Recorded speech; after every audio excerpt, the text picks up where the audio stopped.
রাষ্ট্রপতির কাছে শপথ না নিতেন তাহলে তার পদত্যাগ বা অপসারণের ক্ষেত্রে সংবিধান এবং আইনি প্রশ্নটা এভাবে সামনে আসতো না। কোনো ঐক্যমত নাও হতে পারে, কারণ তিন বাহিনীর প্রধান, সেনা প্রধান জেনারেল ওয়াকারুজ্জামান, নৌবাহিনীর প্রধান অ্যাডমিরাল মোহাম্মদ নাজমুল হাসান এবং বিমান বাহিনীর প্রধান air chief marshal Hasan Mahmud কালকে তিনজন বঙ্গভবনের রাষ্ট্রপতি শাহাবুদ্দিন চুপ্পুর সাথে দেখা করেছে। একটি হত্যাকাণ্ডের রহস্য উন্মোচন করতে হবে, যে হত্যাকাণ্ডকে এরই মধ্যে মীমাংসিত স্বাভাবিক মৃত্যু বলে প্রতিষ্ঠিত করা হয়েছে। ঘটনার পর এরই মধ্যে পেরিয়েছে 2 বছর। কবরে হয়তো পচন ধরতে বসেছে মরদেহের। করা হয়নি ময়না তদন্ত, কোনো সাক্ষীও নেই। এরকম কুল কিনারাহীন ঘটনার রহস্য উন্মোচন করা শুধু কঠিন নয়, এক প্রকার অসম্ভব। সে অসম্ভবকে সম্ভব করতে 15 মিনিটস টিম প্রায় 3 মাস ধরে অনুসন্ধান করেছে বিষয়টি। সেই অনুসন্ধানে যা উঠে এসেছে। আসসালামু আলাইকুম প্রদর্শক শ্রোতা, শিল্পী মমতা সহ 5 হত্যাকারীকে জামিনে তোড়জোড় আসিফ নজরুলের। 20,000 কোটি টাকার লেনদেনের অভিযোগ। গুরুত্বপূর্ণ তথ্য দিয়েছেন সাংবাদিক ইলিয়াস। আশা করি সম্পূর্ণ ভিডিও জুড়েই থাকবেন। চলুন ভিডিওতে বিস্তারিত দেখে আসি। সরিয়ে দেওয়া হবে বা হতে পারে, আমি একটু আমার মতো করে অ্যানালিসিস করেছিলাম।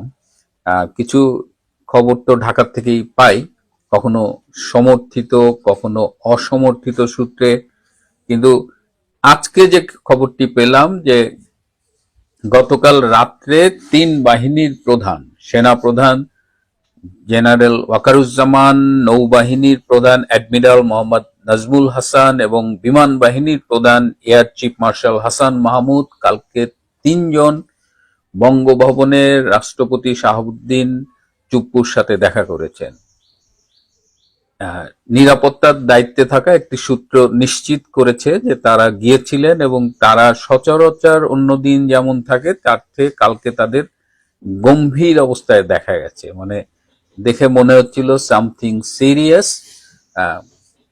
কি আলোচনা হয়েছে সেটা 3 জনের সাথে সরাসরি রাষ্ট্রপতির আলোচনা হয়েছে, কিন্তু আমার সূত্র আমাকে যেটা জানিয়েছে যে ডক্টর ইউনূস সেনা প্রধানের বরখাস্তের জন্য রাষ্ট্রপতির কাছে যে চিঠিটি পাঠিয়েছিলেন সেই চিঠিটি এই 3 জন গিয়ে ঠেকিয়ে দিয়েছেন। অর্থাৎ এই যাত্রায় সেনা প্রধানকে বরখাস্ত করার ডক্টর ইউনূসের যে উদ্যোগ সেটি আপাতত ব্যর্থ হলো। এর আগেও একাধিকবার ডক্টর ইউনূস চেষ্টা করেছেন ওয়াকারুজ্জামানকে এই দায়িত্ব থেকে সরিয়ে দেবার, কিন্তু এবার একটু সিরিয়াস ছিল। কারণ যেটা বলেছি যে general Waker has been already use, তার আর নতুন করে ডক্টর ইউনূসের সরকারকে দেবার কিছু নেই, এবং সে যে মোটামুটি যে এ পর্যন্ত যে বেইমানি করেছে তার শাস্তি তার আসলে এখন পাওয়ার সময় হয়ে গেছে। তো এটুকু আমি জানতে পেরেছি। আর এই বৈঠকের পরে বঙ্গভবনে সেনা প্রহরা আরো জোরদার করা হয়েছে। আমরা প্রথম থেকেই দেখে আসছি যে রাষ্ট্রপতি এবং সেনা প্রধানের মধ্যে এক ধরনের যোগাযোগ কাজ করছে, এবং যখনই সেনা প্রধান কিংবা রাষ্ট্রপতি চাপের মুখে পড়ে তখনই তারা পারস্পরিক সহযোগিতার হাত বাড়িয়ে দেন। এবং এর আগে অতীতেও আমরা দেখেছি যে ডক্টর ইউনূস সরকারের পক্ষ থেকে বা কখনো কখনো এই ছাত্রদের সকল কিছু টোকাই নেতা আছে, তারা যখন বিভিন্ন ভূমিকা নেয় যে বঙ্গভবন ঘেরাও করতে হবে, রাষ্ট্রপতি পদত্যাগ, আজকাল তারা সেনা প্রধানের সাথেও মাঝে মধ্যেই লাগতেছে।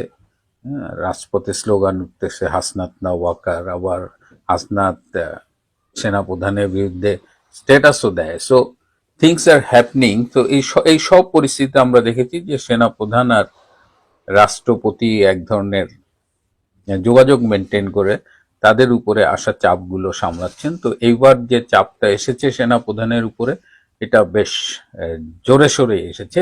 এর পাশাপাশি আরেকটা খবর শোনা যাচ্ছে যে সব ক্যান্টনমেন্টে সবাইকে খুব হাই অ্যালার্টে রেখেছেন সেনা প্রধান জেনারেল ওয়াকার, এবং এটাও বলা হচ্ছে যে এমন একটা অ্যারেঞ্জমেন্ট করা হয়েছে যেন সেনা প্রধান বলবার 10 মিনিটের সাথে সাথে ক্যান্টনমেন্টের সবাই যেন অন ডিউটিতে চলে আসতে পারে আর কি, মানে ডাকলেই যেন চলে আসতে পারে 10 মিনিটের মতো, ব্যাপারটা এরকম। আমি আমার বিভিন্ন সূত্র থেকে এটা কনফার্ম করতে পারিনি।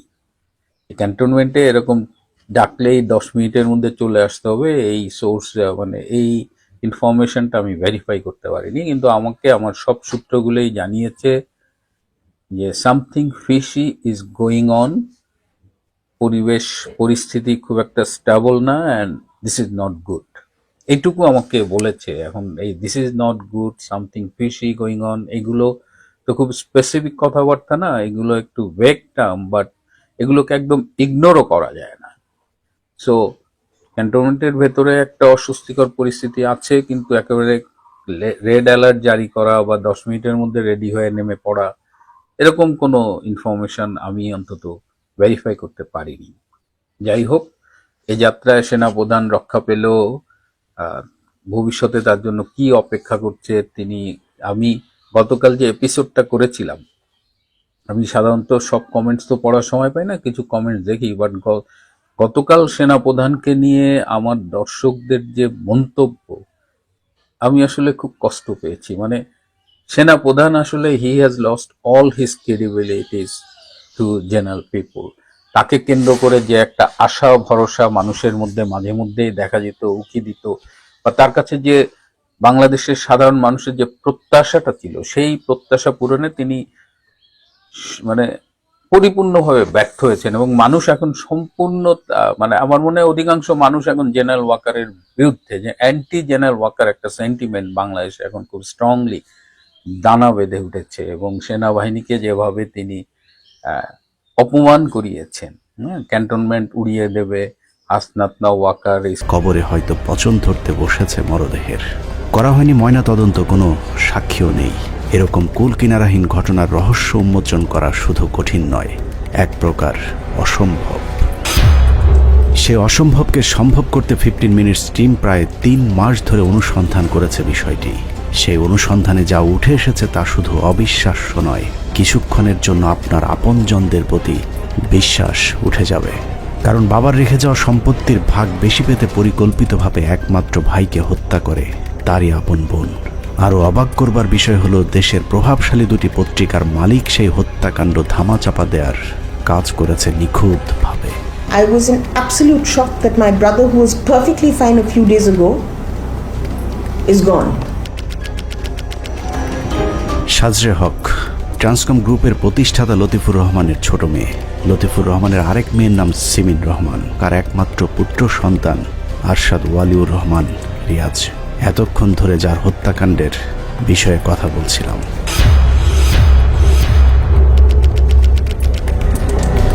লতিফুর রহমানের ছোট মেয়ে সাজরে হকের দাবি, তার ভাই ওয়ালিউর রহমানকে হত্যা করেছে তার বড় বোন সিমিন রহমান।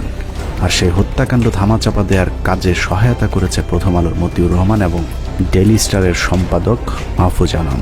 প্রথম আলোর অ্যানুয়াল ইভেন্টে, অ্যানিভার্সারিতে গত কয়েক বছর ধরে আমাকে দাওয়াত দেওয়া হয় না, but I am a sitting director, serving director of media star limited. আমি যখন মতি আঙ্কেলকে জিজ্ঞেস করলাম, মতিউর রহমান সাহেবকে জিজ্ঞেস করলাম যে আমাকে কেন দাওয়াত দেওয়া হয়নি, ওনার পাশে কিন্তু তখন দাঁড়িয়ে আছে মাহফুজ আনাম। উনি আমার দিকে তাকিয়ে আছেন, আমি বললাম যে হ্যাঁ আমাকে দাওয়াত দেওয়া হয়নি। আমি যখন এটা বললাম তখন মাহফুজ আনাম চোখ নামিয়ে ফেললেন, উনি আর আমার দিকে তাকালেন না। আর মতিউর রহমান এমনি করে আমাকে বললো, আমার হাত তো এরকম করে বাঁধা, তুমি বুঝো না? মানুষকে মানবতার শিক্ষা দেওয়া মতি মাহফুজ কতটা ঠান্ডা মাথায় একজনকে হত্যা করে সেই ঘটনার সাবার করে ফেলেছেন, সেটাই দেখবেন 15 মিনিটসের আজকের অনুসন্ধানে।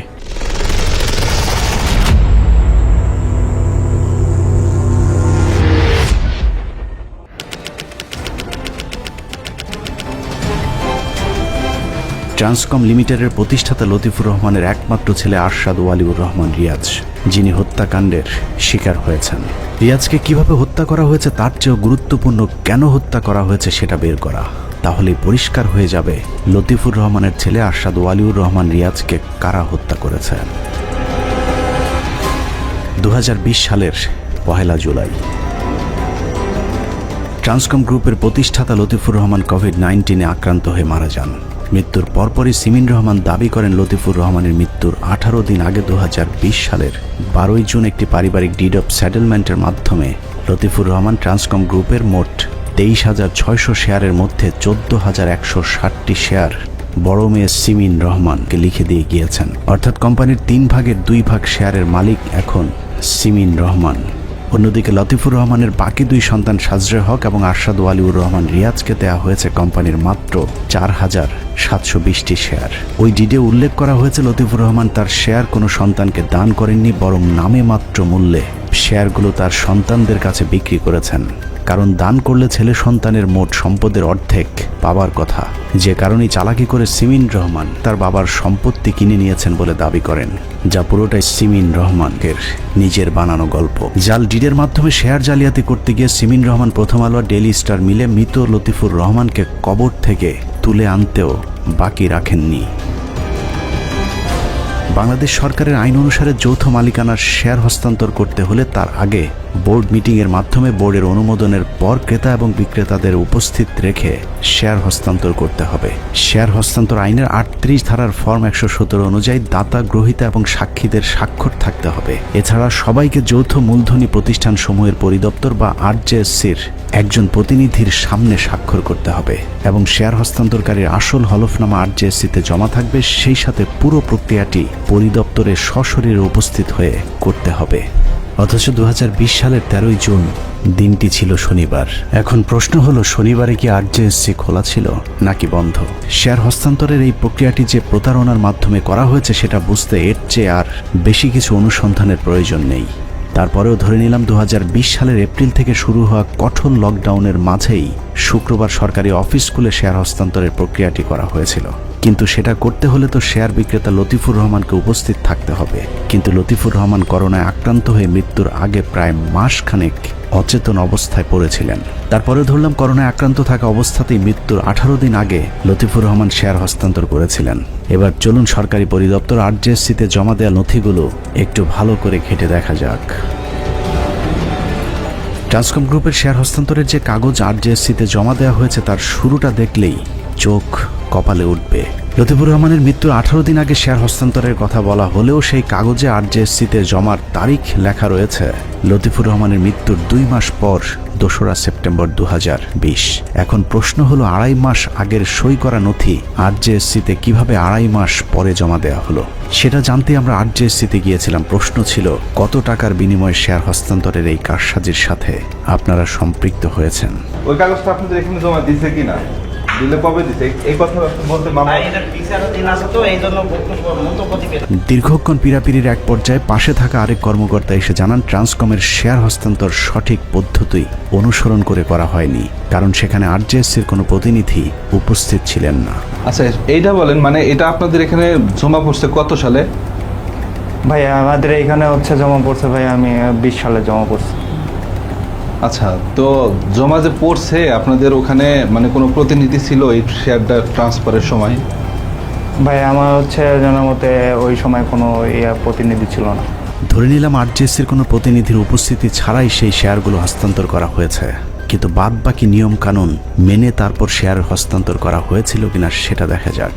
2020 সালের 12 জুন শেয়ার হস্তান্তরের কথা বলা হলেও আয়কর দাখিল বিবরণী অনুযায়ী 2020 সালের 30 জুন পর্যন্ত লতিফুর রহমানের নামে 30,600 শেয়ার থাকার প্রমাণ রয়েছে। যদিও তার পরের বছর লতিফুর রহমানের কাছ থেকে শেয়ার হস্তান্তর দেখানো হয়েছে। এখন প্রশ্ন হলো, মৃত্যুর পরের বছর লতিফুর রহমান কিভাবে তার শেয়ার হস্তান্তর করলেন? ট্রান্সকমের শেয়ার হস্তান্তরের প্রতিটি পদে পদে এরকম আরও ভয়ঙ্কর জালিয়াতির আশ্রয় নেওয়া হয়েছে। আইন অনুযায়ী শেয়ার হস্তান্তর করতে হলে একজন আইনজীবী দ্বারা নোটারি করতে হবে। ট্রান্সকমের শেয়ার হস্তান্তর করতেও সেই আইন অনুসরণ করা হয়েছে, কিন্তু নোটারিতে যে আইনজীবীর স্বাক্ষর করা হয়েছে সেই আইনজীবী নিজেও জানেন না কে দিয়েছেন তার নামে করা সেই স্বাক্ষর। আমি সিগনেচারগুলো মিলিয়ে দেখলাম যে এক একটা নোটের এক এক রকম মানে স্বাক্ষর। তো তখন আমি তো দেখলাম যে আমার স্বাক্ষরের সাথে মেলে না। তা এখন ওটা আমি করছি যে এই স্বাক্ষরগুলো আমি করিনি, এটা আমার দেখছি যে আমার স্বাক্ষরের সাথে মেলে না। এখন কে কি করতে চাইছে নাকি এটা আমি বলতে পারবো না। আইনজীবীর ভুয়া স্বাক্ষর করতে যে স্ট্যাম্প ব্যবহার করা হয়েছে সেখানেও জালিয়াতির আশ্রয় নিয়েছে সিমিন রহমান। প্রথম আলো গং। লতিফুর রহমানের নামে থাকা ট্রান্সকমের শেয়ার হস্তান্তরে মোট 14টি 100 টাকার নন জুডিশিয়াল স্ট্যাম্প ব্যবহার করা হয়েছে। তার মধ্যে সাজরে হকের স্ট্যাম্প দুটি 2023 সালের, অথচ লতিফুর রহমানের মৃত্যু হয় 2020 সালে। পিবিআই তাদের তদন্তে treasury office, security corporation Bangladesh limited এবং বাংলাদেশ ডাক বিভাগে তদন্ত করে নিশ্চিত হয়েছেন সাজরে হকের স্ট্যাম্প দুটির বাজারজাতকরণের তারিখ ছিল 31শে মে 2023, অথচ 2023 সালের স্ট্যাম্প ব্যবহার করা হয়েছে 2020 সালে। এই স্ট্যাম্পটা জন্ম দেখা যাইতেছে যে, আর যে প্রিন্টিং প্রেস থেকে যে রিপোর্টটা দিচ্ছে ওই রিপোর্টে দেখা যাচ্ছে 2023 সালে এটার জন্ম হয় স্ট্যাম্পের, আর 2020 সালে এটার এফিডেভিট হয়। এই জন্য আমাদের কাছে একটু কনফিউশন এটা নিয়ে। শেয়ার হস্তান্তরে ব্যবহৃত স্ট্যাম্প পেপার বাজারজাতকরণের এই তারিখটি নিশ্চিত হতে আমরা বাংলাদেশ ডাক বিভাগেও খোঁজ নিয়েছি। সেখানকার কর্মকর্তা শুভ্র সূত্রধর আমাদের জানান, আরজেএসসিতে সাজরে হকের ব্যবহৃত স্ট্যাম্প পেপার বাজারজাত করা হয় 2023 সালে। এটা আমি যা দিয়েছি 23 সালে আমরা রিসিভ করেছি, কিন্তু উৎপাদন সালটা আমার পক্ষে বলা সম্ভব। প্রিন্টিং প্রেসে আপনারা এটাই বলতে পারেন। শুভ্রকান্তির সূত্র ধরে আমরা যোগাযোগ করি গাজীপুরের সিকিউরিটি প্রিন্টিংয়ে, কারণ স্ট্যাম্প পেপারের উৎপাদন কত সালে সেটার সঠিক তারিখ সিকিউরিটি প্রিন্টিং বলতে পারবে, কিন্তু জালিয়াতির বিষয়টি বের হয়ে যাবার আশঙ্কায় তারা আমাদেরকে কোনো তথ্য দেয়নি। আমি এটা জানাবো আপনাদেরটা, আপনাদের ইন্টারেস্টের ব্যাপারটা আমি জানাবো, আজকেই জানাবো, এখনই জানাবো। অনেকদিন যাবত এটা নিয়ে কাজ করতেছে, আপনার এই একটা রিপোর্টের জন্য আমরা শেয়ার হস্তান্তরের সময় উপস্থিত সাক্ষী হিসেবে ট্রান্সকমের দুজন কর্মচারীর স্বাক্ষর দেখানো হয়েছে। পিবিআইয়ের তদন্তে দেখা গেছে সেই সাক্ষী দুজনও তাদের স্বাক্ষরের বিষয়ে কিছুই জানেন না। আমরা এই তদন্তটা আরও গভীরে চেষ্টা করতেছি, গভীরে যে এটাকে আরও এস্টাবলিশ করার জন্য। আমাদের পক্ষ থেকে কোনো গাফিলতি নেই এই মামলার তদন্তে।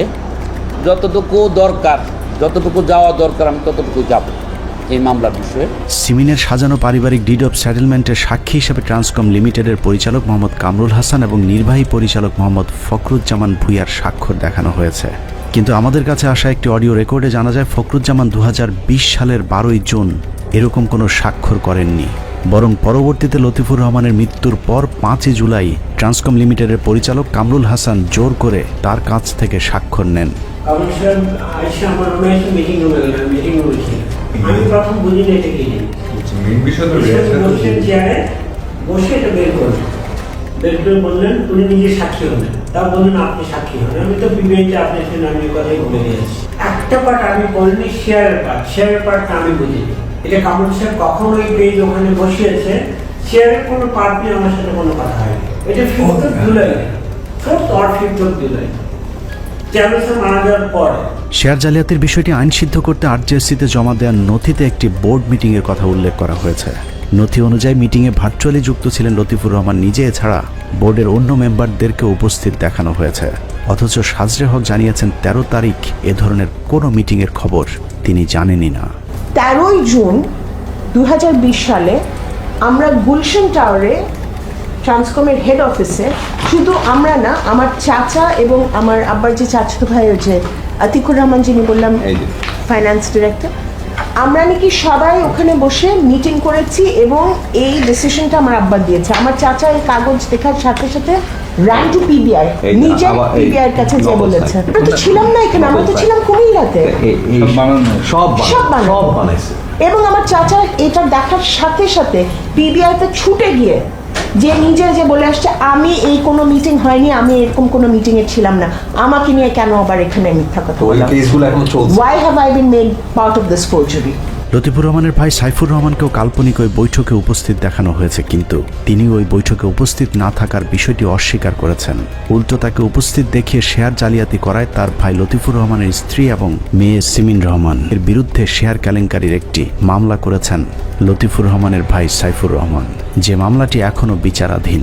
মিটিংয়ে তো হয় না রে ভাই, আপনারা নতুন করে বলতেছেন। আমার মিটিংয়ে থাকার প্রশ্ন উঠে না, মিটিংয়ে হয় না, তো ওইটাকে আমি এস্টাবলিশ করবো কেন? মিটিং হচ্ছে আমার সিগনেচার জালিয়াতি করছে, আমি জানি মিটিং হয়। 13 তারিখে জমে তারাও কেউ ছিল না ঢাকায়, মিটিং যে করছে বলতেছে যারা মিটিং করছে তাকে প্রুফ দিতে বললে তারা কোথায় ছিল? তো ওই কোভিডের ওই সময় মিটিং হয়নি প্রশ্ন। এভাবেই মহা জালিয়াতির মাধ্যমে 2/3 শেয়ারের মালিকানা হাতিয়ে নিয়ে ট্রান্সকম গ্রুপের একক কর্তৃত্ব নিয়েছেন সিমিন রহমান। অনুসন্ধানে ট্রান্সকমের প্রতিষ্ঠাতা লতিফুর রহমানের 100 কোটি টাকার এফডিআর ভেঙে পুরো টাকা তুলে নেয়ার প্রমাণও মিলেছে। ন্যাশনাল হাউজিং ও ফাইন্যান্সের কর্মকর্তা জানান, লতিফুরের স্ত্রী নিজেকে নমিনি দাবি করে পুরো টাকাটা তাদের কাছ থেকে তুলে নিয়েছেন। আপনাদের ব্যাংকে লতিফুর রহমানের কিছু টাকা ছিল, 48 কোটি টাকা, টোটাল হয়তো 60 কোটি টাকার মতো ছিল। তো এই টাকাটা উঠায় নিছে কে আসলে আপনাদের ওখান থেকে? নমিনি উঠেছে, এগুলো আমার আইউকে জানাইছে। এটা সাবজুডিস তো, এটা সব নমিনি তো ছিল শাহনাজ রহমান, না? হ্যাঁ, বানিয়েছে। নিজেকে নমিনি দাবি করলে অনুসন্ধানে জানা যায় ন্যাশনাল হাউজিং এর তৎকালীন বোর্ড পরিচালক এবং ট্রান্সকম গ্রুপের নির্বাহী পরিচালক আব্দুল্লাহ আল মামুনের যোগ সাজসে অন্য ওয়ারিশদের বঞ্চিত করে পুরো টাকাটা তুলে নেন লতিফুর রহমানের স্ত্রী শাহনাজ রহমান। তবে খাতা কলমে শাহনাজ রহমান টাকা তুলেছেন বলা হলেও সেই টাকাও সিমিন রহমানের পকেটেই ঢুকেছে। ন্যাশনাল হাউজিং থেকে তুলে নেওয়া সেই টাকা দিয়ে শাহনাজ রহমান ট্রান্সকমের 18% শেয়ার কেনেন। পরবর্তীতে সেই শেয়ার সিমিন রহমানকে দান করে দেন তিনি। এভাবে মাকে কাজে লাগিয়ে ট্রান্সকমের বাকি শেয়ারগুলো হাতিয়ে নেন সিমিন রহমান। গুলশান 2-এর 83 নম্বর রোডের এই বাড়িটি দখলেও একই রকমের জালিয়াতির আশ্রয় নিয়েছে প্রতারক চক্র। মা শাহনাজ রহমান এবং মেয়ে সিমিন রহমান মিলে ভুয়া ডিড তৈরি করে 42 কাঠার ওই জমির 35 কাঠা একাই দখল করে নিয়েছেন সিমিন রহমান। বাকি 7 কাঠা দিয়েছেন সাজরে হককে, আর যে ভাইয়ের ভাগে সবচেয়ে বেশি দেওয়ার কথা তার ভাগে 1 কাঠাও রাখা হয়নি। যে বিষয়টিকে রাজুকও বলছেন বেআইনিভাবেই করা হয়েছে এসব ভাগাভাগি। মামলা আছে, মামলা চলার কারণে এটা তো আপনারা অ্যাকসেপ্ট করেন না আপনাদের মামলার কারণে।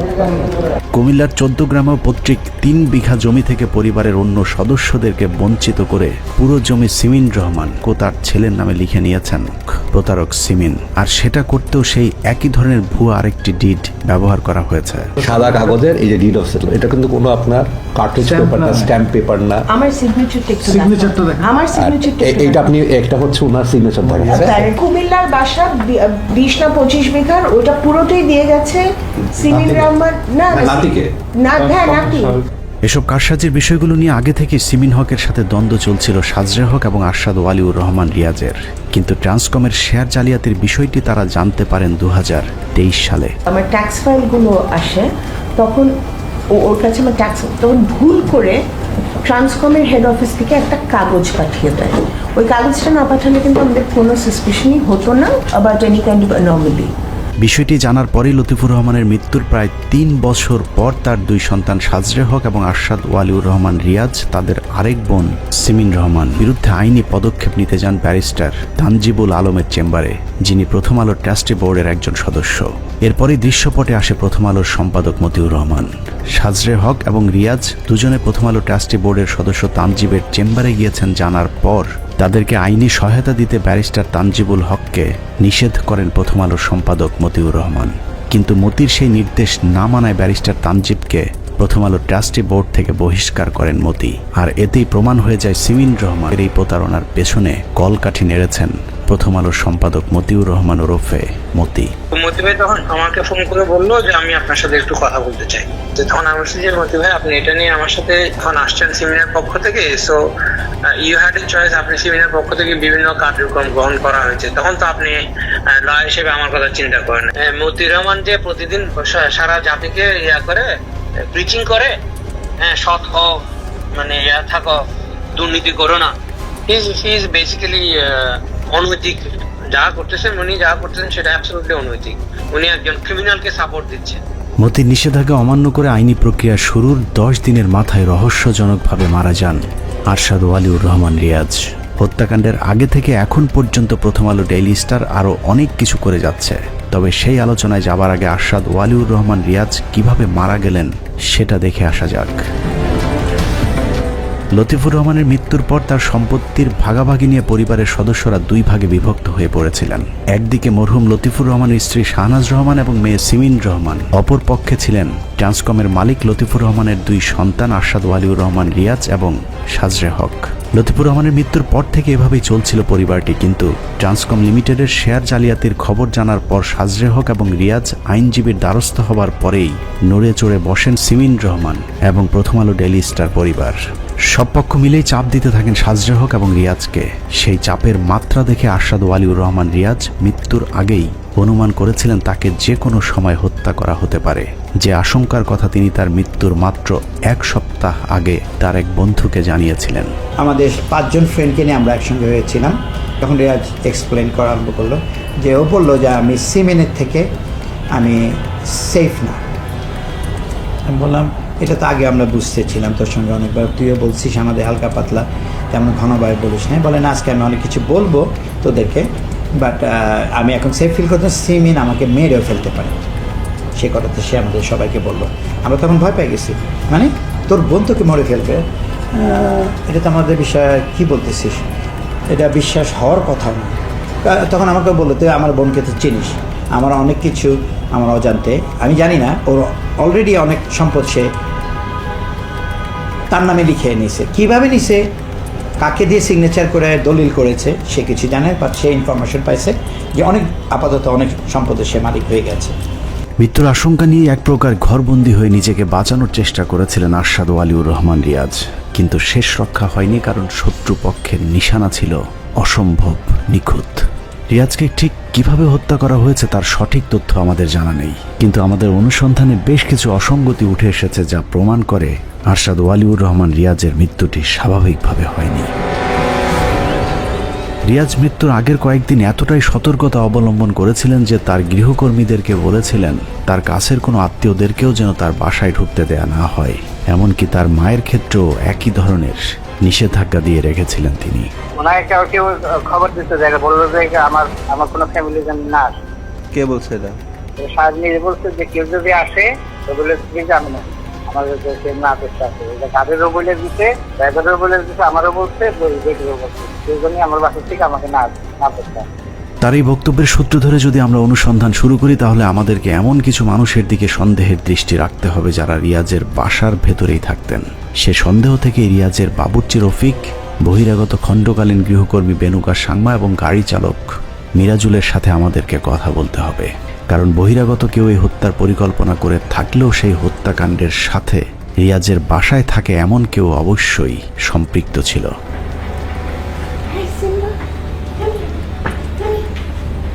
আরশাদ ওয়ালিউর রহমান রিয়াজের মৃত্যুর প্রায় 2 বছর পরেও রিয়াজের গাড়ি চালক এবং কাজের লোকদের খুঁজে পেতে আমাদের খুব বেশি বেগ পেতে হয়নি, কারণ তারা এখনও রিয়াজের সেই বাসাতেই থাকেন গুলশানের যেই বাসার প্রতি মাসে ভাড়া দিতে হয় 1 লক্ষ টাকা। সেই সাথে ফ্রি থাকা খাওয়ার সহ প্রতি মাসে বেতনও পাচ্ছেন 3 জনই। রিয়াজের 3 কর্মচারীর কাছে আমাদের প্রথম প্রশ্ন ছিল, রিয়াজ মারা যাবার পরেও আপনারা এই বাসায় কেন থাকছেন? আলিশান এই বাসার ভাড়া, থাকা, খাওয়া এসব কে যোগাচ্ছেন? এখন আপনারা এই বাসায় মারা যাওয়ার পর থেকে আসছেন? হ্যাঁ, মারা যাওয়ার পর থেকে আছে। এখন কি হিসেবে আসছেন? এখন তো বাবুসি লাগে না। এখন বাবুসি লাগে না, রাখছে সাহেবের কুকুর আছে আর বাসা আছে, দেড়শো করি থাকি। কি কাজ করেন? আমি তো কুকুরদের যে পেশা ফাগু, ওদেরকে মুসুলখানা, যে ওদের যে গাওটা হইলে যে ওষুধপাতি দেওয়া, এতই আমার পেশা। বর্তন মোচা। স্যালারি দেখে অফিস থেকে আপনি এখন কি করেন?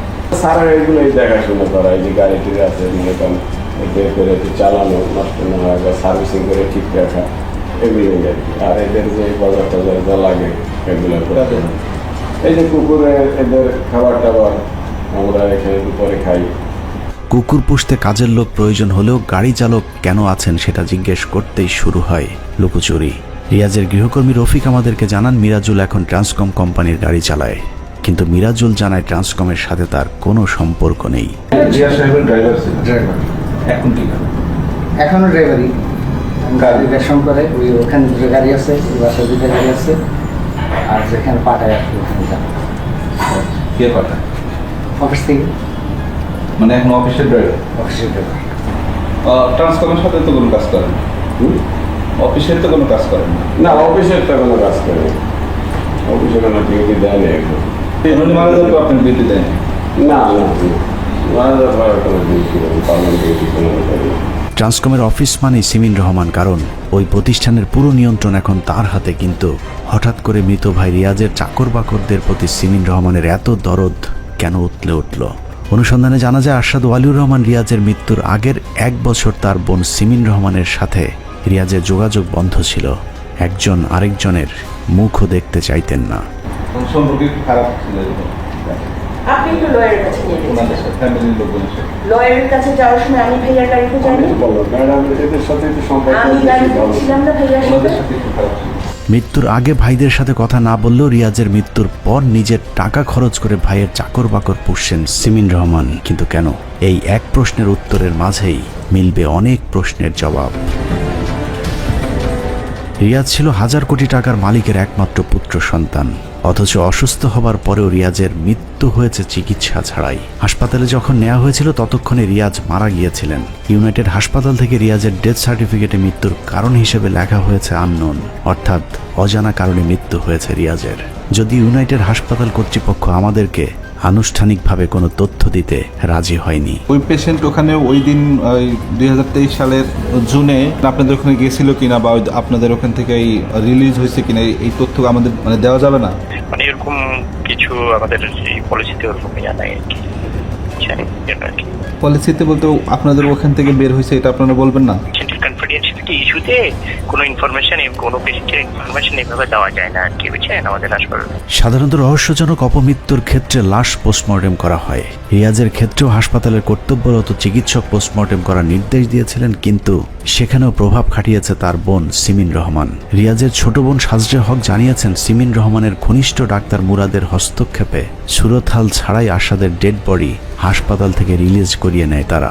সো আরশাদ আমার হাজব্যান্ড ওনার সাথে যায় ওখানে, যাওয়ার পরে এসকেএফের টিম ওখানে থাকে, ডক্টর মুরাদ থাকে। ডিউটি ডক্টর এসে ভাইয়াকে দেখে ধরে বললো যে ওনাকে এখন কেন আনা হয়েছে, উনি তো অনেক আগে মারা গেছেন। এবং এটা নিয়ে পুলিশ রিপোর্ট করা হয়েছে, কারণ এরকম মৃতদেহ যদি নিয়ে আসে কেউ আনে হসপিটালে, ওটা একটা পুলিশ রিপোর্ট করতে হয়। তখন ডক্টর মুরাদ ওখানে ঘুরে বললেন যে না, আমি ওনার ফ্যামিলি ফিজিশিয়ান, উনি অসুস্থ ছিলেন, এটা কোনো ব্যাপার না, এটা পুলিশ রিপোর্ট করতে হবে না, আমি আপনি চিন্তা করেন না, আরেকজন আসছেন, উনি ব্যাপারটা করে দেবেন। কোনো পোস্টমর্টম হয়নি, কোনো টক্সিকোলজি রিপোর্ট হয়নি, কিচ্ছু হয়নি। আমরা এসকেএফের সেই ডাক্তার মুরাদের সাথে কথা বলেছিলাম, কিন্তু তিনিও আমাদের সাথে বিষয়টি নিয়ে রহস্যজনকভাবে এড়িয়ে গেছেন। এই বিষয়ে বেটার হয় আপনি ওনার উকিলের সাথে কথা বলেন, বিকজ অফ আসলে আমি এইসব চ্যাপ্টারের মধ্যে এখন আর কোনো কথাই বলতে চাচ্ছি না। উনি অসুস্থ ছিলেন এতটুকুই আমি জানি, এবং আমি ওনাকে হাসপাতালে নেওয়ার জন্য অ্যাম্বুলেন্স নিয়ে বাসায় গিয়েছিলাম, বাট উনি বাসা থেকে আসেননি বা আমাকে বাসায় যেতে দেননি, এতটুকুই। হ্যাঁ, এরপরে যদি ডিটেল জানতে হয় তাহলে আপনি ওনার উকিলের সাথে কথা বলেন। হাসপাতাল কর্তৃপক্ষ রিয়াজের মৃত্যু সম্পর্কে কোনো তথ্য না জানালেও আমরা তার গৃহকর্মীদের কাছে জানতে পেরেছি ডায়রিয়া জনিত কারণে মৃত্যু হয়েছে রিয়াজের।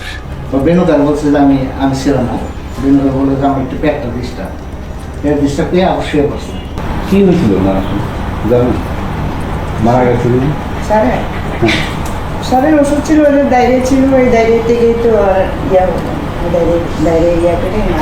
ডায়রিয়াতে মানুষ মরতেই পারে, কিন্তু রিয়াজের গৃহকর্মীদের এক একজনের এক এক রকম বক্তব্য রহস্যের জন্ম দেয়। আসলে কি ডায়রিয়ায় মৃত্যু হয়েছিল রিয়াজের, নাকি অন্য কিছু? যে কারণে গৃহকর্মীদের প্রতিটি বক্তব্য আমরা অত্যন্ত সতর্কতার সাথে প্রত্যক্ষ করেছে। এখানে রাখছে, রাখার পরে সাহেব নিজে প্যাকেটের ডেট দেখে নিজে ছেড়ে এখানে নিজেই করে, কারণ স্যার মিলে দিই বা না মিলে। পরে এখান থেকে সাহেব নিজে মিলেছে, মিলে ওই কাপড়ের মধ্যে বাটির মধ্যে খেতে পারে, সামনে খেতে পারে না।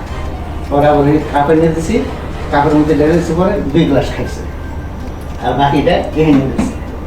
তারপর আবার দুপুরবেলা বলছে, ডাকছে আমার, এগুলো ওই ডাকছে, ডাকার পর আমি এসি, ওরা বিকে আমার আর গ্লাস সুপ বানিয়ে দিই।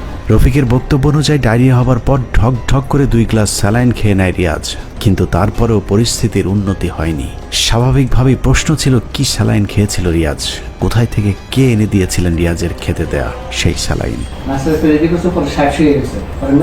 বলছে ও সাহেব অফিসের মিরাজুলের নাকি সাহেব বলছে যে একটা স্যালাইন আনছে, ওই স্যালাইন, রাইট স্যালাইন।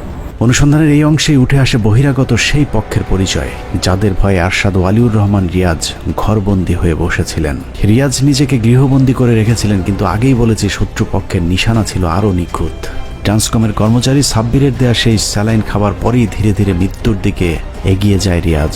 আমাদের ধারণা ওই স্যালাইনে এমন কিছু মেশানো হয়েছিল যা খেয়ে রিয়াজের মৃত্যু হয়েছে এবং তার সাথে জড়িত রিয়াজের গৃহকর্মী রফিক এবং গাড়ি চালক মিরাজুল, যে কারণে ট্রান্সকমের কর্মচারী সাব্বিরের দেয়া সেই স্যালাইন রিয়াজের বাসায় কে গ্রহণ করেছিল সেই প্রশ্ন করতে গৃহকর্মীদের সকলেই একদম নীরব। আপনি স্যালাইনটা কার থেকে পাইছেন? আপনি স্যালাইনটা কার থেকে পাইছেন? আমি স্যারের হাতে দেখছি। স্যারের হাতে গেল কি আপনি দিয়েছেন? ভাই দিয়েছেন?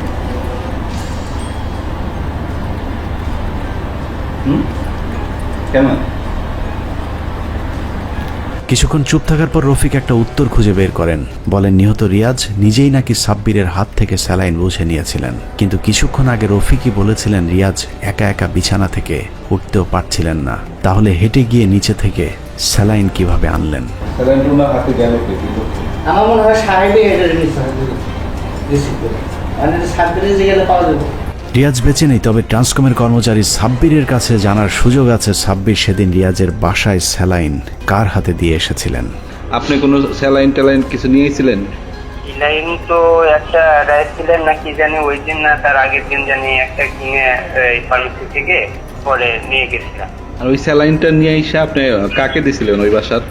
ওই বাসার ওই যে রান্না করে যে বাবুর্চি থাকে, তারপরে বেলুকাপা আছে ওই যে পুকুরে যে দেখাশোনা করে, তাদের যে কোনো একজনের কাছে দিচ্ছিলাম আমি। মানে হচ্ছে মিরাজ, রফিক বা রেণুকা, ওনাদের কারো কাছে দিছিলেন? যে কোনো একজনের কাছে?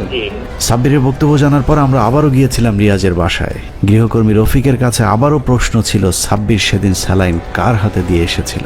এবার রফিক বুঝতে পেরেছে আমরা আসল ঘটনা জেনে গিয়েছি, যে কারণে বুদ্ধি করে তার বক্তব্য পাল্টে পুরো দায় চাপিয়ে দেয় গাড়ি চালক মিরাজুলের উপর। ওই স্যালাইনটা কি আগে থেকে বাসায় ছিল না কেউ কিনে নিয়ে আসছিল? না, ওটা সাহেবই বলে দিতে, পরে সাহেব বলার পরে নিয়ে আসছে। সাহেবকে? দিচ্ছে। ও, উনি বলে দিয়েছে, তারপরে নিয়ে আসছে কি আপনি? না, ও ড্রাইভার নিয়ে আসছে। রফিকের দাবি রিয়াজকে রেখে তিনি ঘর থেকে বের হবার কিছুক্ষণ পরেই গাড়ি চালক মিরাজুল এসে তাকে জানায় রিয়াজ মারা গেছেন। সাহেবের কাছ থেকে রফিক ভাই কয় সাক্ষী করে না, আমি কী কর, আমি মাত্র দেখে এলাম, পরে গেছি দিয়ে শরীর গরম, আমি এদিকে পানি পড়তেছে ওই কম্বলটা যে ব্ল্যাঙ্কেট গায়ে ওইটা দিয়ে দেবো। এরপর থেকেই মিরাজুল পলাতক। আমরা অনেক চেষ্টা করেও তার সাথে যোগাযোগ করতে পারিনি, যে কারণে নানা রহস্যের ডালপালা গজিয়েছে রিয়াজকে খাওয়ানো সেই স্যালাইন নিয়ে। স্যালাইন খাইয়ে রিয়াজের অবস্থার আরও অবনতি হলে তাকে ইঞ্জেকশনের মাধ্যমে আরেকটি স্যালাইন পুশ করবার তথ্য বেরিয়ে এসেছে কাজের মেয়ে বেনুকার বক্তব্য থেকে। নার্সার ছিল আগের দিন মারা যাওয়ার আগে। পরে এখানে এসে পরে এতে স্যারকে ইয়া করছিল, পরে স্যারকে বলছিল হাসপাতালে তুমি যাও, এটা বলছিল। স্যার বললেন না আমি যাবো না, আপনাকে যদি ইয়া করে আমাকে এখানে চিকিৎসা করো। বেনুকার দেওয়া তথ্য অনুযায়ী আমরা গুলশান 2 অবস্থিত আলনুর ফার্মেসির কর্মচারী রিপনের কাছে যাই। রিপন জানায় রিয়াজের গাড়ি চালক মিরাজুল তাকে স্যালাইন পুশ করার জন্য ডেকে নিয়ে গিয়েছিলেন, কিন্তু সেই স্যালাইনে কি ছিল সেটা তিনি জানেন না। মিরাজ ভাই আমার 9টার দিকে এসে বললো স্যারের একটা ইঞ্জেকশন পুশ করতে হবে, মালিকের সাথে কথা বলো। মালিক বলল যাও। গেলাম, গিয়ে বাসায় সামনে 5 মিনিট দাঁড়ানোর অবস্থায় স্যারে ডাইকা নিল যে আমার তো ডিসেন্টারি দেখা দিছে, 2 দিন হয়ে গেছে, আমার এটা স্যালাইন পুশ করে দিয়ে যাও। উনি বলছে 2-3 দিন ডিসেন্টারি হয়েছে ইয়া থেকে ইউনাইটেড হসপিটাল থেকে, তারে বলছিল বলে তার ডিসেন্টারি দেখা দিছে, এটা স্যালাইন নিলেই মোটামুটি সে সুস্থ হয়ে যাবে। এসব কারণে রিয়াজের বোনের করা হত্যা মামলায় অন্যতম আসামি করা হয়েছে গাড়ি চালক মিরাজ এবং বাবুর্চি রফিককে। তাদেরকে জিজ্ঞাসাবাদ করলেই জানা যাবে হাসপাতালে না নিয়ে কেন রিয়াজকে বাসায় রেখে চিকিৎসকের পরামর্শ ছাড়াই ট্রান্সকমের পাঠানো স্যালাইন খাওয়ানো হয়েছিল। স্যার বলছে যে আমার সবথেকে আদরের এবং সবার পছন্দ করি আমার ছোট বোনকে। রিয়াজের সবচেয়ে পছন্দের বোন ছিল সাজরে হক। তারপরেও রিয়াজের অসুস্থতার খবর তাকে জানানো হয়নি, এমনকি মৃত্যুর খবরও সব শেষে জানানো হয়েছিল সাজরে হককে। ওনার পার্সোনাল স্টাফ যাদেরকে ওনার ভাই ইনস্ট্রাকশন দিয়ে রেখেছিল যে ওনার যদি কোনো সমস্যা বা কোনো কিছু হয় আমাদেরকে জানাতে। ওনার যে তত 3 দিন ধরে উনি অসুস্থ স্যালাইন দিচ্ছে হসপিটালে নিয়ে যাওয়ার কোনো রকমভাবে কিন্তু আমাদেরকে আসলে জানাই। অথচ তার কিছুদিন আগে ভাইয়ার কুকুরের শরীর খারাপ ছিল, তখন কিন্তু আমি মেসেজেস পাচ্ছিলাম। আমরা যে দেখি নিচে অ্যাম্বুলেন্স আছে ইউনাইটেডের, উপরে অফিসের কিছু মানুষজন আছেন, আমার আম্মা, আমার বড় বোন এবং সিমিন রহমানের ছেলে জারেফ হোসেন, ওরা আছে। আমি ঢুকে ভাইয়াকে ধরে দেখলাম ভাইয়া পুরো ঠান্ডা। আসাদু আলিউর রহমান রিয়াজের হত্যাকাণ্ড পরবর্তী পরিকল্পনাও ছিল অত্যন্ত নিখুঁত। রিয়াজের মৃতদেহ দ্রুততার সাথে দাফনের জন্য সবচেয়ে বেশি তৎপর ছিলেন সিমিন রহমান। রিয়াজের ছোট বোন সাজরা হকের ইচ্ছে ছিল রিয়াজের মরদেহ পোস্টমর্টেম করা, কিন্তু বড় বোন সিমিন রহমান রীতিমতো যুদ্ধ শুরু করেছিলেন পোস্টমর্টেম না করেই কত দ্রুত লাশ দাফন করা যায়। ফোনে আমার বড় বোন ওখানে সিমিন রহমান বলছে ফোনে যে শাজনীনের কবরটা ভাঙো, ওখানে ভাইয়াকে দেওয়া হবে, তাড়াতাড়ি ভাঙো কারণ এটা জুম্মার সাথে সাথে ওনাকে দাফন করা হবে। আমাদের তো কেউ বলেনি, আমরা চারপাশ থেকে শুনছি যে ভাইয়ার রক্ত আমাশা হয়েছিল, ওই কারণে মারা গেছেন। আমার বড় বোন বলছে উনি অ্যালকোহলিক ছিল, তাই জন্য উনি মারা গেছেন। এখন কে কি বলছে কোনো সত্যতা কিন্তু আমি জানি না কি কারণে ভাইয়া কিভাবে মারা গেছেন, এটার কিন্তু কোনো আনসার আমার কাছে নেই because of this death certificate, যেখানে কিন্তু কোনো পোস্টমর্টম করা হয়নি, কোনো টক্সিকোলজি রিপোর্ট করা হয়নি। রিয়াজকে হত্যার পর তার কবর কোথায় দেয়া হবে সেটাও খুনিদের পরিকল্পনা থেকে বাদ যায়নি। বনানী কবরস্থানে লতিফুর পরিবারের সবার জন্য আলাদা আলাদা অগ্রিম মোট 8টি কবর কিনে রাখা হয়েছে, কিন্তু রহস্যজনক কারণে পরিবারের সবার বড় সন্তান রিয়াজকে তার জন্য নির্ধারিত কবরে দাফন না করে তার আরেক বোনের কবরে দাফন করা হয়, যে বোনটিও 1998 সালে রহস্যজনকভাবে মৃত্যুবরণ করেছিলেন। শাজনীনের কবর ভেঙে ওটার মধ্যে ভাইয়াকে দাফন করাতে হবে, which is also very peculiar because আমার ছোট বোন শাজনী যখন মারা যায় তখন আব্বু একই সাথে এরকম লম্বা রেক্ট্যাঙ্গুলার পাশাপাশি 8 জনের কবর কিনে রাখেন। ওখানে কিন্তু আপাতত as we speak আরও কিন্তু প্রচুর কবরের জায়গা কিন্তু খালি, ওই এনক্লোজারের মধ্যেই খালি। ভাইয়াকে কেন শাজনীনের উপর দিতে হয়েছে এটা কিন্তু কোনো এক্সপ্লেনেশন আমার কাছে নেই। These are my questions. নির্ধারিত কবরে দাফন না করে বোনের কবরে দাফনের পেছনে একটা দীর্ঘমেয়াদী পরিকল্পনা ছিল। রিয়াজের মৃত্যুর পর কখনো যদি এটাকে হত্যা হিসাবে প্রমাণের চেষ্টা করা হয়, তাহলে হত্যাকাণ্ডের বিষয়টি প্রমাণ করতে যেন কিছুটা জটিলতার সৃষ্টি হয়, সেজন্যই রিয়াজকে তার বোনের কবরে দাফন করা হয়েছে। এখন যেহেতু এখন হাত যে কোনো এখন মানে যে কোনো একজন যে হাতটা আপনার তুলবেন, এই হাতটা এটা 2098 সালে যিনি মারা গেছেন তারও হইতে পারে, আবার 23 সালে যিনি মারা গেছেন তারও হইতে পারে, যদি কবরের উপরে কবর হয় আর কি। কিন্তু এতে আইনগত অনেক জটিলতা আছে। যদি আসামি থাকে উনি ক্লেম করতে পারেন কিনা যে এটা তো এক কবরের ভিতরে 2 কবরের তো মিক্সড হয়ে গেছে, এই ধরনের ক্লেম করতে পারে এটা। আসাদ ওয়ালিউর রহমান রিয়াজ প্রথম আলো ট্রাস্টি বোর্ডের একজন সদস্য ছিলেন। তারপরেও রিয়াজের মৃত্যুর খবর পত্রিকাটির শেষ পৃষ্ঠায় এক কোণায় ছোট করে ছাপানো হয়েছিল। প্রথম আলোর আচরণ দেখেও মনে হয়েছে কিছু একটা লুকাতে চাইছিলেন মতিউর রহমান। রিয়াজের বোনের দাবি পরিকল্পনার সাথে মতিউর রহমান এবং মাহফুজ আনাম দুজনেই জড়িত। মৃত্যুর ঘটনাটা প্রথম আলোতে এটাকে পাবলিশ করা হচ্ছে ফার্স্ট অফ অল এতটুকু একটা কলম করে। He was a sitting director. My brother Arshad Waliur Rahman was a sitting director of Transcom Limited and of Media Star Limited when he passed away. ওনার খবরটা এতটুকু করে দেওয়া হয় এবং ওখানে বলা হয় যে উনি হাসপাতালে গিয়ে মারা যান। হাসপাতালে গিয়ে একজন মানুষ মারা গেছে বা অ্যান্ড ওনাকে মৃত হাসপাতালে আনা হয়েছে, আর টু কমপ্লিটলি ডিফারেন্ট থিংস। প্রথম আলোতে কিন্তু রিপোর্ট করা হয়েছে যে ভাইয়াকে হাসপাতাল নেওয়ার পর ভাইয়া মারা গেছে, which is a lie. প্রথম আলো and Daily Star both reported it as such.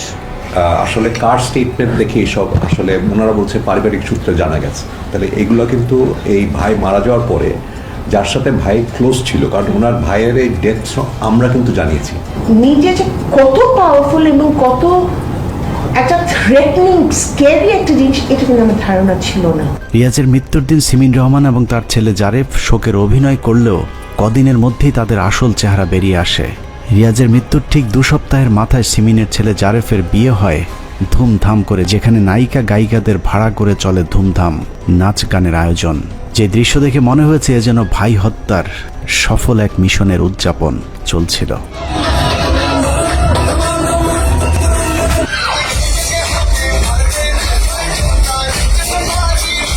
Riaz হত্যার আগে পরের পুরো ঘটনা মিলিয়ে দেখলে এটা পরিষ্কার যে সিমিন রহমান এবং তার ছেলের যোগ সাজসে এই হত্যাকাণ্ড ঘটানো হয়েছে, এবং তাদের হত্যাকাণ্ডে মূল সহায়তাকারী ছিল রিয়াজের গাড়ি চালক মিরাজুল এবং গৃহকর্মী রফিক, যে কারণে রিয়াজের ছোট বোন সাজরা হক বাদী হয়ে গুলশান থানায় একটি হত্যা মামলা দায়ের করেছিলেন। যে মামলায় সিমিন রহমান, তার ছেলে জারিফ, গাড়ি চালক মিরাজুল এবং গৃহকর্মী রফিক সহ মোট 11 জনকে আসামি করা হয়েছে। সেই মামলা দায়েরের পর থেকে পুরো ঘটনাটি নিয়ন্ত্রণ করেছে প্রথম আলো daily star. 7th of June, Mr. Matiur Rahman, editor of Pratham Alo, goes to Tanjibul Alam's office and tells him to drop the case. যে সিমিন রহমান পাঠিয়েছে, তুমি এই কেসটা ড্রপ করো, অনেক বেশি আমাদের থেকে পাবা। এবং আমাকে সুশীল সমাজের মানুষজন এসব বলেছে যে তুমি যদি এখন জাস্টিস চাও তাহলে তো তোমার আব্বার নামটা ধ্বংস হবে। আমি একটা মিনিট, আমি কি চুরি করেছি? তো বল না, সেটা তো বলছি না। আমি চুরি করলাম না, আমি কিন্তু নাম ধ্বংস করছি আমি, because I am asking for justice. Please justify that statement. আপনারা আমাকে এটা ব্যাখ্যা করে আমাকে একটু বুঝান। মানে আপনি আমাকে বলছেন যে যখন অত্যাচারিত হবে কেউ তখন তার মুখ বন্ধ করে অত্যাচার নিতে হবে, কেন? প্রথমে মামলাটি থানা থেকে সরিয়ে তদন্তের দায়িত্ব দেওয়া হয় প্রথম আলোর ঘনিষ্ঠ সহযোগী বনোজ কুমারের পিবিআইকে।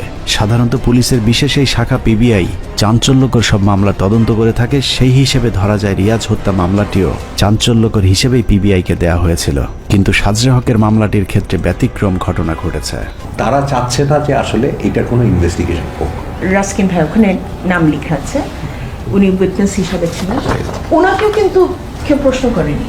না, কোনো অ্যাকিউজকে কাউকে প্রশ্ন করা অ্যাকিউজকে তো করেনি, যিনি উইটনেস ওনাকে কোনো প্রশ্ন করানো হয়নি।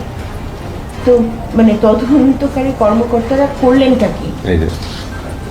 গত সরকারের সময় যারা হ্যান্ডেল করেছে সিরাজুল হক সাহেবের চেম্বার, কি ক্ষমতা তারা ব্যবহার করেছে, যে ক্ষমতা বলে কাউকে ইন্টারভিউ পর্যন্ত করা হয়নি, রিমান্ড তো দূরের কথা। ইনভেস্টিগেটিভ অফিসার বলছেন সার্কামস্ট্যান্সিয়াল এভিডেন্সে তার মনে হয়েছে। তার মনে হওয়ার কি আছে, আমাকে একটু বলবেন, এটা কি মনে হওয়ার বিষয়? What is circumstantial evidence after 7 months, after 8 months? PBI চাইলেও সিমিন রহমান সহ পরিবারের অনাগ্রহের কারণেই রিয়াজের মরদেহ কবর থেকে উত্তোলন করা সম্ভব হয়নি, যে কারণে বাধ্য হয়ে চূড়ান্ত প্রতিবেদন জমা দেয় পিবিআই। উনিও কিন্তু বারংবার সময় নিচ্ছিল, হ্যাঁ, যে আমি পরে জানাবো, হ্যাঁ, আমরা উত্তোলন করতে চাই না শাশুড়ির সাথে, মানে এইরকমই বারংবার যতবার বলছি একই কথা। ওনারা চাইনি। আপনাদের সিবিআইয়ের পক্ষ থেকে আপনারা কি চেয়েছিলেন কিনা যে লাশ উত্তোলনের এই বিষয়টা? যে আমরা চেয়েছিলাম। পিবিআই চূড়ান্ত প্রতিবেদন জমা দেওয়ার পর আসিফ নজরুল ম্যাজিকে বাংলাদেশের বিচার বিভাগ নতুন এক নজির সৃষ্টি করেছে। পিবিআইয়ের চূড়ান্ত প্রতিবেদন জমার পর আদালতের নোটিশ বাদীর কাছে না দিয়ে আব্দুল্লাহ আল মামুন নামে একজনের হাতে দেওয়া হয়েছিল, যিনি সিমিন রহমানের গৃহকর্মী।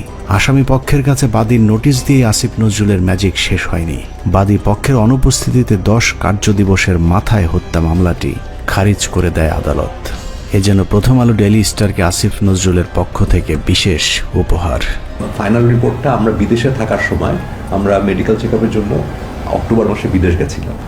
আমরা এসে শুনি যে বেসিকলি ওই সময় আমরা যখন বিদেশে ছিলাম 2 সপ্তাহের জন্য, অক্টোবরের 3 তারিখে আপনার পিবিআই একটা final report investigating officer Jewel investigation officer Jewel আসলে সে একটা ফাইনাল রিপোর্ট সাবমিট করে কোর্ট থেকে তাড়াহুড়ো করে অর্ডার বের করে ফাইনাল হিয়ারিং করে মামলাটাকে খারিজ করে দেওয়ার চেষ্টা করেছে। আসিফ নজরুল প্রথম আলো ডেইলি স্টারের ইশারায় আদালত মামলাটি খারিজ করে দিলেও বাদীপক্ষ নারাজি দেয় এখনও সুযোগ রয়েছে রিয়াজের লাশ উত্তোলন করে ময়না তদন্ত করবার। তাহলেই প্রমাণ হবে আরশাদ ওয়ালিউর রহমান রিয়াজের মৃত্যু স্বাভাবিক নাকি হত্যাকাণ্ড। তবে সেই সম্ভাবনা কতটুকু আছে সেটা আদালতের পরবর্তী কার্যক্রম দেখলেই বোঝা যাবে। এরই মধ্যে টিম 15 মিনিটস বিষয়টি নিয়ে অনুসন্ধান শুরু করেছে। জানার পর থেকে আদালতের বিভিন্ন জায়গায় তদবির শুরু করেছে প্রথম আলো এবং ডেইলি স্টারের সাংবাদিক পরিচয়। সে কারণে শঙ্কা থেকেই যাচ্ছে আদৌ ভাই হত্যার সুষ্ঠু বিচার পাবে কিনা সাজরে হক। অন্যদিকে শেয়ার হস্তান্তরে সাজরে হকের স্বাক্ষর জালিয়াতির বিষয়টি পরীক্ষা করতে সাজরে হকের নমুনা স্বাক্ষর নেওয়ার আবেদন করলেও বিচারক রহস্যজনক কারণে সেই আবেদন গ্রহণ করেননি, যে কারণে শেয়ার জালিয়াতির বিষয়টি নিয়েও শঙ্কা আছে বাবার সম্পত্তির ভাগ পুরোপুরি না পাবার। পিবিআই ফরেনসিক ভেরিফিকেশনের জন্য সিআইডির কাছে আমার স্বাক্ষরের জন্য ফরেনসিক্স করার জন্য কোর্টের মাধ্যমে অ্যাপ্লাই করেছিলেন। ওনারা বলেছিলেন ওনাদের আবেদনে যে আমার সশরীরের সিগনেচার এবং as well as the documented previous ইয়ার্সের মানে 15-20 বছর আগে থেকে ওই সিগনেচারগুলো ভেরিফিকেশন মানে সবগুলো একসাথে নিতে, for reasons best known to the magistrate at the time. ওনারা আদেশ দিয়েছেন যে আমার physical signature proyojon nei for verification. We have made an appeal against that order, and we're awaiting the hearing. ওটার জন্য হিয়ারিং আছে ইনশাল্লাহ, and my request was that আমার ফিজিক্যাল সিগনেচার আমি ম্যাজিস্ট্রেটের সামনে দিতে চাই। ফ্যাসিবাদের বিদায়ের পরেও এভাবে আসিফ নজরুল প্রথম আলো ডেইলি স্টারের রাম রাজত্ব চলছে বাংলাদেশে। সবশেষ শুধু এতটুকুই বলবো, দেশ হাসিনা মুক্ত হলেও প্রথম আলো মুক্ত হতে পারেনি। আমরা এখনো প্রথম আলোর বিরুদ্ধে যুদ্ধ করছি। সেই যুদ্ধে জিততে পারলেই জিতে যাবে বাংলাদেশ। দর্শক শ্রোতা, এই বিষয়ে আপনার মতামত থাকলে লিখতে পারেন কমেন্ট বক্সে আপনার মতামত।